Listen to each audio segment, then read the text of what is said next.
Welcome everyone. Today we are going to unveil Christ in a powerful way where a prophetic words from the book of Jeremiah, one that seems simple, but when it is seen through the lens of the cross, we see the hidden deep revelation of God's grace. In Jeremiah chapter 31 verse 9 it says, I am a father to Israel and Ephraim is my firstborn. But wait, wasn't Manasseh the firstborn of Joseph? Then why God would call Ephraim his firstborn? Let's rewind to the Genesis chapter 48, where Joseph brings his true son to his father Jacob to receive a blessing. Manasseh is placed at the right hand of Jacob to receive the firstborn blessing, and Ephraim is placed at the left side. But Jacob does something unexpected. He crossed his hand and he placed his right hand on Ephraim to bless him the firstborn blessing, and his left hand on the Manasseh.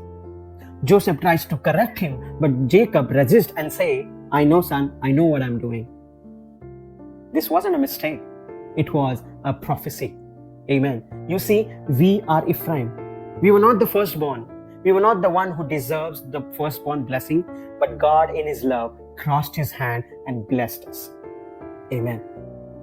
God took the firstborn blessing, which was meant for Jesus, who was true firstborn and the sinless one, and He placed it on us.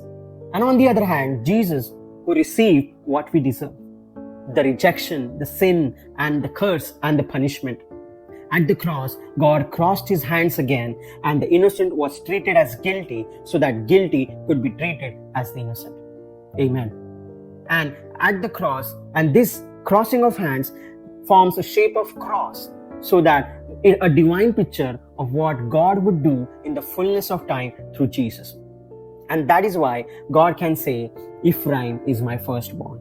We have become heir with Christ. The last became the first, and the least became the beloved. Amen. You may feel unworthy, or you may feel like Ephraim or something less or forgotten, but remember, God has crossed His hand for you. Amen.